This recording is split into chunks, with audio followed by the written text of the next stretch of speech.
Imagina que respondes a un anuncio en el periódico. Dice algo así: se buscan voluntarios para un estudio psicológico. Buen pago. Sin riesgo. Eres estudiante universitario, necesitas el dinero, y el experimento suena interesante. Te presentas, te hacen unas pruebas, los investigadores te dicen que estás perfectamente sano, que eres psicológicamente estable, que eres, en todos los sentidos, una persona normal. Y entonces, al azar, te asignan un rol: tú serás prisionero.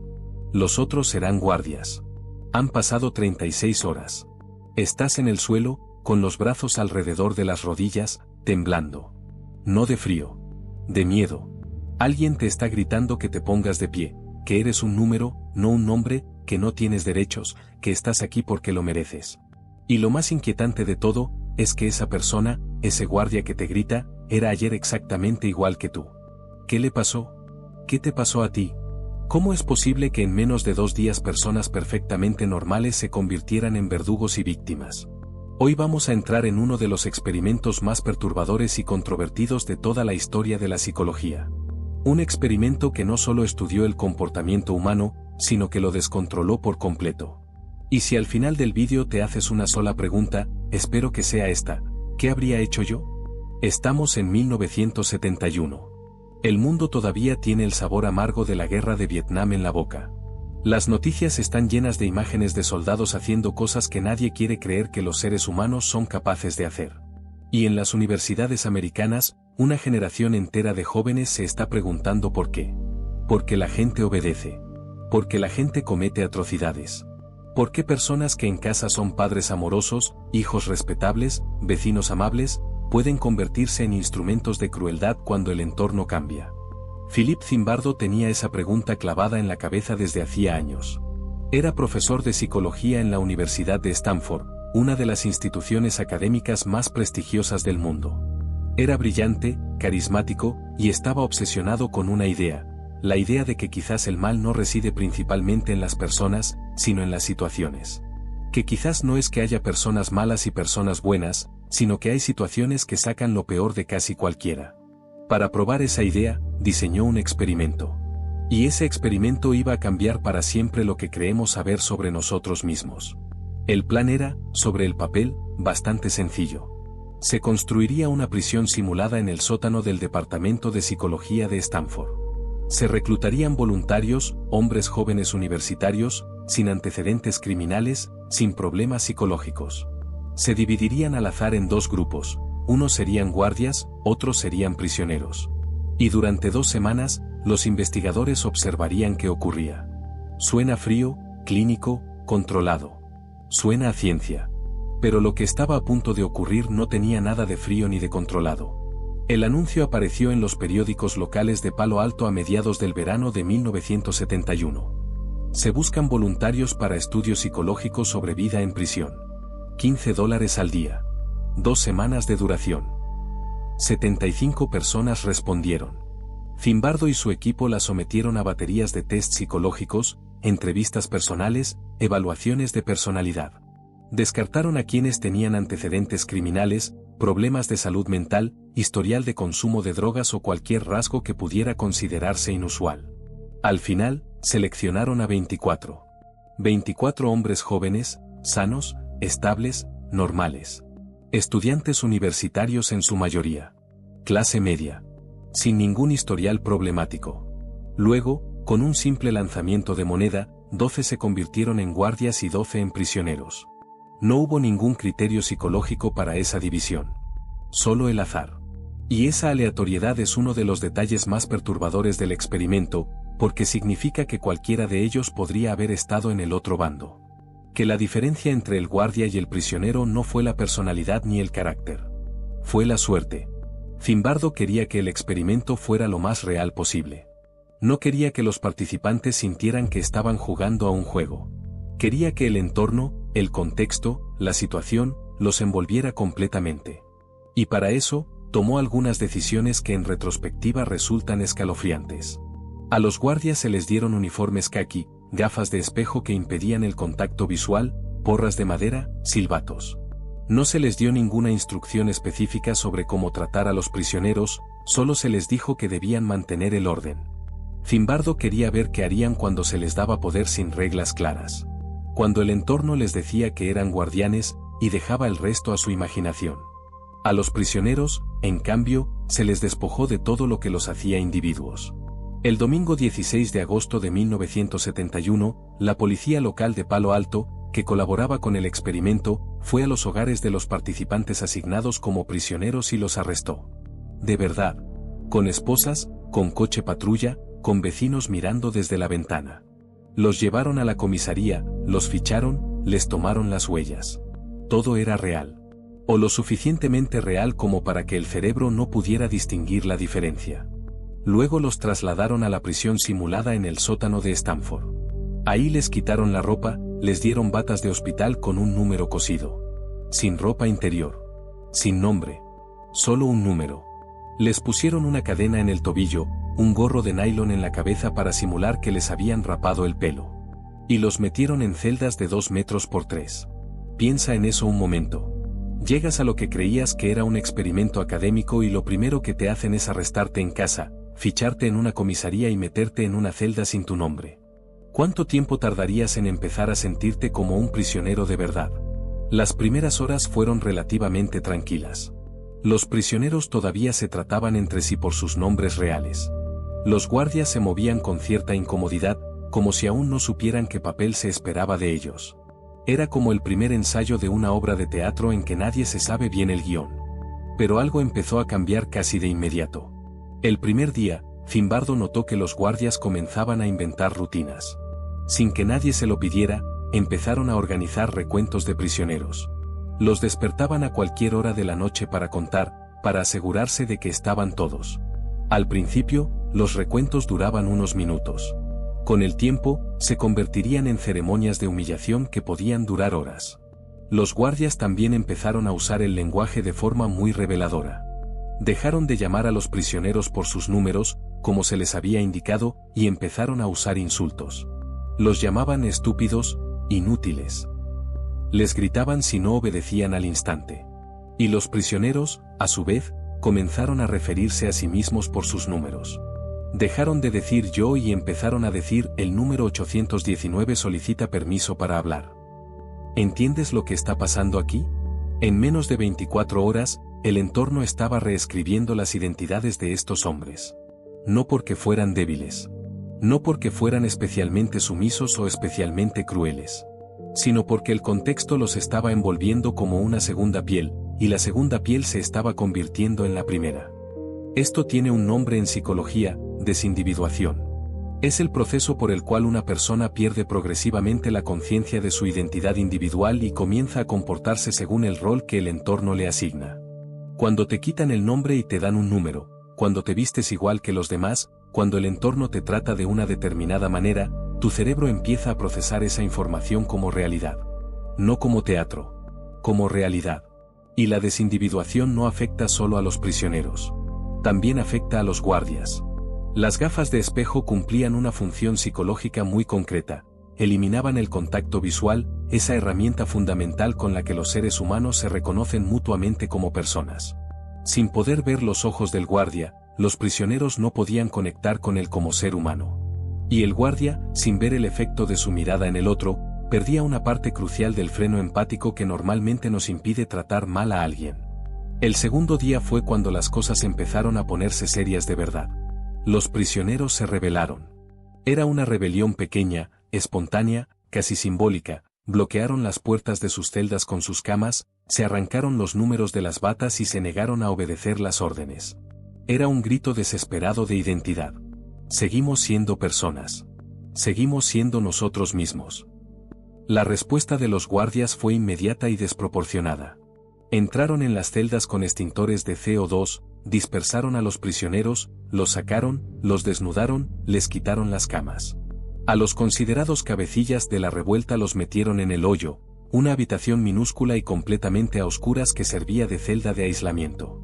Y a los que habían participado menos en la rebelión los trataron mejor, les dieron privilegios, mejores comidas, acceso al baño. No porque se lo merecieran, sino para romper la solidaridad entre prisioneros. Para crear desconfianza. Para dividirlos. Y funcionó. Los prisioneros empezaron a desconfiar unos de otros.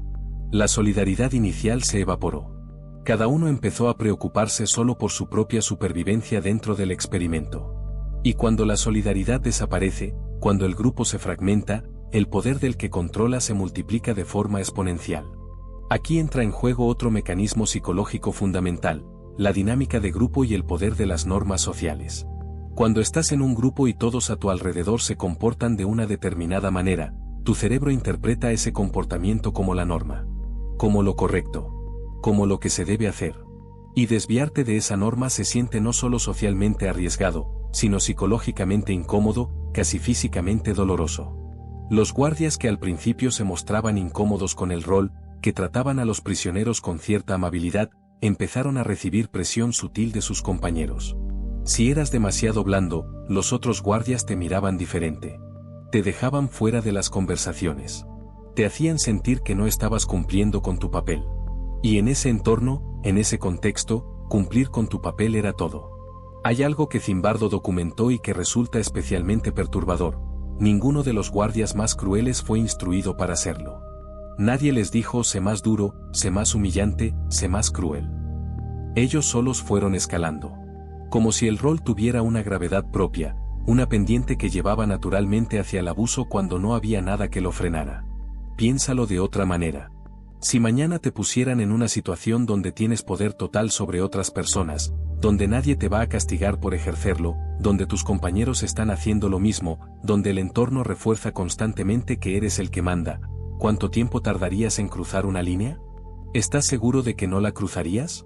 Para el tercer día, el experimento ya no parecía un experimento. Algunos prisioneros empezaron a mostrar signos de crisis emocionales reales. Lloraban sin control. Tenían erupciones en la piel provocadas por el estrés.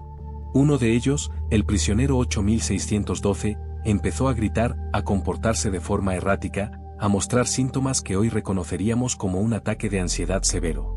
Zimbardo y su equipo, que ya estaban completamente inmersos en los roles del experimento, asumieron al principio que estaba fingiendo. Que intentaba salir del experimento de forma deshonesta. No estaba fingiendo.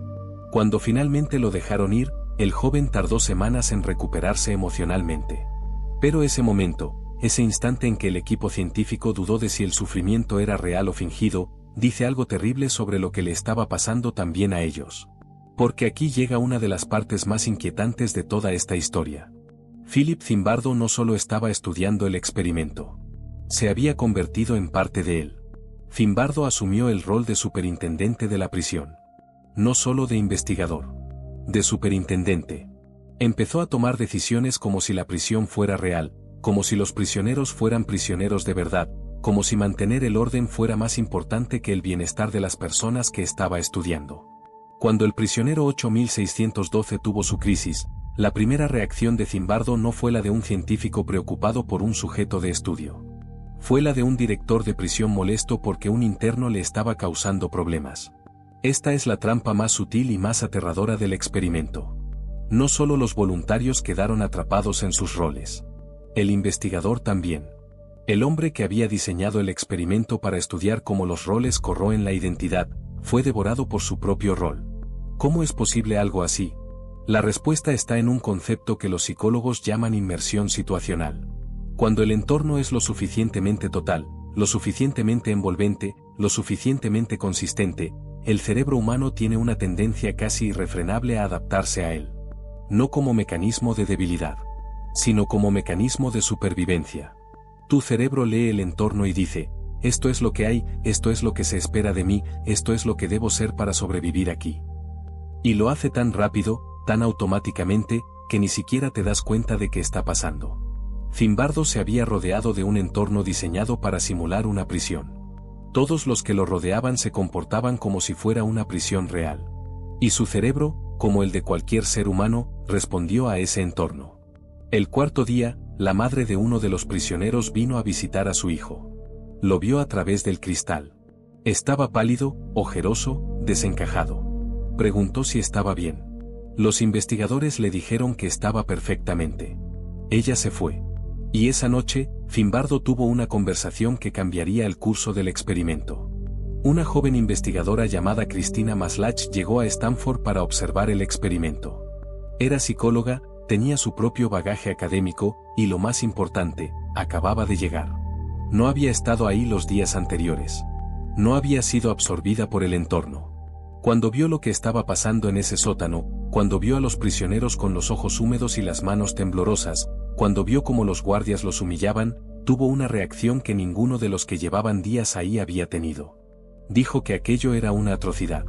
No en un contexto académico, no con lenguaje clínico. Con rabia, con asco, con la claridad moral de alguien que aún no había sido envuelta por el contexto.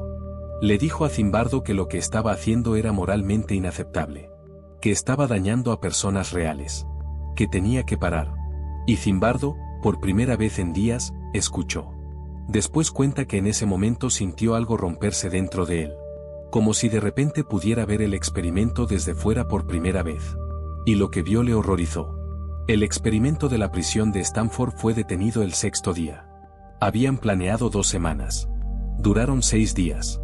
Cuando se liberó a los prisioneros y se les dijo que el experimento había terminado, las reacciones fueron reveladoras. Algunos de los guardias estaban genuinamente disgustados de que se acabara. Habían encontrado algo en ese rol, alguna satisfacción en el ejercicio del poder, que no querían soltar. Algunos de los prisioneros, en cambio, tardaron en creer que era real. Que podían irse. Que no eran prisioneros. Que podían usar su nombre otra vez. Algunos necesitaron apoyo psicológico durante semanas. Uno de los guardias más duros, alguien que durante esos 6 días había sido especialmente cruel y humillante, rompió a llorar cuando acabó el experimento. Dijo que no entendía cómo había podido comportarse así. Que no era él. Que ese no era él. ¿Le crees? ¿Crees que ese no era él? ¿Y si no era él, quién era? Aquí llegamos al corazón de lo que este experimento nos dice sobre la naturaleza humana. Y es una verdad que incomoda, que molesta, que la mayoría de nosotros preferiría no aceptar. Durante siglos, cuando queremos explicar la crueldad humana, recurrimos a la idea de la maldad individual. Decimos que hay personas buenas y personas malas. Que los que hacen cosas terribles son monstruos, son anormales, son diferentes a nosotros. Es una narrativa reconfortante porque nos coloca fuera del problema. Nosotros somos los buenos. Ellos son los malos. Yo nunca haría eso. Pero el experimento de la prisión de Stanford sugiere algo mucho más perturbador, que la línea entre el guardia y el prisionero, entre el torturador y la víctima, entre el que abusa y el que sufre, no es una línea de carácter. No es una línea de moralidad innata. Es, en gran medida, una línea de situación. Philip Zimbardo pasó el resto de su carrera desarrollando lo que llamó el efecto Lucifer, la idea de que bajo las circunstancias correctas, es decir, las incorrectas, prácticamente cualquier persona normal puede llegar a hacer cosas extraordinariamente crueles. No porque sea mala, sino porque el entorno, el rol, la presión del grupo, la difuminación de la responsabilidad individual y la obediencia a la autoridad crean una tormenta perfecta que secuestra nuestra brújula moral. Este concepto conecta directamente con otro experimento igual de famoso y perturbador, el experimento de obediencia de Stanley Milgram, realizado una década antes. Milgram demostró que más del 60% de personas comunes y corrientes eran capaces de administrar lo que creían que eran descargas eléctricas potencialmente letales a otra persona, simplemente porque alguien con autoridad les decía que lo hicieran. La autoridad, la responsabilidad difuminada, el rol asignado. Los mismos ingredientes. ¿Y esto qué significa para nosotros? ¿Qué significa para ti, que estás viendo este vídeo ahora mismo, probablemente desde la comodidad de tu casa, sintiéndote seguro de que tú serías diferente? Significa que la mejor defensa contra este tipo de dinámicas no es confiar en tu bondad innata. Porque todos confían en su bondad innata. Todos los guardias del experimento de Stanford, al comienzo, se consideraban personas decentes. La mejor defensa es el conocimiento. Es saber que estas fuerzas existen. Es reconocer cuando estás dentro de un sistema que te está empujando en una dirección que no elegiste. Es cultivar la capacidad de dar un paso atrás y preguntarte, ¿estoy actuando según mis valores, o estoy actuando según lo que el entorno espera de mí? Zimbardo también señaló algo importante: en todo sistema que se desequilibra, siempre hay alguien que resiste. En su experimento, hubo guardias que se negaron a participar en las humillaciones. Que trataron a los prisioneros con respeto básico. No eran héroes de película. Eran personas normales que, por alguna razón, mantuvieron una distancia suficiente de su rol como para no ser completamente absorbidas por él. Y su existencia es, quizás, la parte más esperanzadora de toda esta historia. Porque demuestra que aunque la presión situacional es enormemente poderosa, no es inevitable. No es destino. El experimento de la prisión de Stanford ha sido criticado desde múltiples ángulos a lo largo de los años. Hay investigadores que señalan que los participantes eran conscientes en cierta medida de las expectativas del experimento y que, en parte, estaban interpretando roles que creían se esperaba de ellos, no necesariamente sucumbiendo a fuerzas situacionales inconscientes. Hay otros que cuestionan la ética del diseño, la forma en que Zimbardo participó activamente en el experimento como superintendente en lugar de mantenerse como observador neutral. Hay quienes señalan que algunos de los testimonios de los guardias más crueles sugieren que había una dimensión de performance consciente que Zimbardo no reconoció suficientemente. Estas críticas son legítimas. La ciencia avanza precisamente cuestionando sus propios resultados. Pero incluso aceptando todas las limitaciones del experimento, lo que ocurrió en ese sótano de Stanford durante 6 días sigue siendo profundamente revelador. No tanto como prueba irrefutable de un mecanismo psicológico universal, sino como espejo. Como una imagen que refleja algo sobre la relación entre los seres humanos, el poder, los roles y los entornos que preferimos no mirar demasiado directamente. Porque no necesitas ir a un sótano de Stanford para encontrar dinámicas similares. Las encuentras en oficinas donde la cultura corporativa normaliza el abuso. Las encuentras en instituciones donde la jerarquía protege a quienes tienen poder. Las encuentras en comunidades online donde el anonimato borra la empatía y la responsabilidad individual. Las encuentras en cualquier lugar donde las personas asumen roles, donde el entorno define lo que es normal, donde la presión del grupo hace que cruzar ciertas líneas se sienta como simplemente hacer lo que todo el mundo hace. El experimento de Stanford no es una anomalía histórica. Es una advertencia que se repite. En distintos escenarios, con distintos actores, pero con la misma mecánica inquietante. Las fotos de Abu Ghraib en 2004, cuando soldados americanos fotografiaron sus propias humillaciones a prisioneros iraquíes, hicieron que muchos recordaran el sótano de Stanford. Zimbardo fue incluso llamado como testigo experto en uno de los juicios derivados de ese escándalo. Su argumento era que lo ocurrido no podía entenderse solo como el producto de unos pocos individuos corruptos, sino como el resultado predecible de un sistema que creó las condiciones perfectas para que emergiera el abuso. Volvamos al principio. A ese joven que respondió un anuncio de periódico buscando ganar algo de dinero durante el verano. Que pasó todos los tests. Que fue considerado normal, sano, psicológicamente estable. Y que 6 días después salió de un sótano sin estar muy seguro de quién era. ¿Qué le pasó? La respuesta más cómoda es que algo salió mal, que fue una excepción, que a nosotros nos hubiera ido diferente. La respuesta más honesta, la que el experimento de Stanford nos obliga a considerar, es que lo que le pasó a él es exactamente lo que le pasaría a la mayoría de nosotros en la misma situación. Que la diferencia entre el que abusa y el que sufre no está siempre donde creemos que está. Que el entorno moldea la conducta de formas que van mucho más allá de nuestra voluntad consciente, y que entender eso no es una razón para la desesperanza, sino para la vigilancia. La pregunta que deberías llevarte de este vídeo no es ¿cómo pudo pasar algo así? La pregunta es ¿qué hago yo, sabiendo que podría pasar? ¿Qué tipo de entornos eliges habitar? ¿Qué roles aceptas sin cuestionarlos? ¿Cuándo fue la última vez que te preguntaste si tus acciones venían de tus valores reales o de la presión silenciosa del contexto en que te encuentras? Zimbardo terminó el experimento 6 días antes de lo planeado. Años después dijo que una de las lecciones más importantes de su vida fue darse cuenta de que él también había caído en la trampa. Que el diseñador del experimento había quedado atrapado dentro de él. Y que solo la voz de alguien de fuera, alguien que no había sido absorbida por el contexto, pudo romper el hechizo. Eso también es una lección. A veces la persona más importante en tu vida no es la que más tiempo lleva a tu lado, sino la que llega desde fuera y te dice, con toda la claridad que da la distancia, esto no está bien. Christina Maslach, la joven investigadora que detuvo el experimento, se convirtió más tarde en una de las psicólogas más respetadas del mundo. Sus investigaciones sobre el agotamiento laboral, el burnout, tienen en parte sus raíces en lo que vio en ese sótano. En la forma en que los sistemas pueden destruir poco a poco a las personas que los habitan. Y en la importancia de reconocer ese proceso antes de que sea demasiado tarde. Si este vídeo te dejó pensando, si hay una parte de ti que está un poco incómoda, un poco inquieta, sintiéndose quizás menos segura de sí misma de lo que estaba hace 27 minutos, entonces el experimento de Stanford ha cumplido su función una vez más. No porque debas asustarte de ti mismo, sino porque conocerte, conocer las fuerzas que actúan sobre ti, es el primer paso para no ser su marioneta. Hay otro experimento que te quiero contar. También fue diseñado para entender la obediencia, también partió de voluntarios normales, también llegó a conclusiones que cambiaron para siempre lo que los psicólogos pensaban sobre la naturaleza humana. Y también nos hace preguntarnos, con esa misma incomodidad productiva, hasta dónde somos capaces de llegar cuando alguien con autoridad nos señala el camino.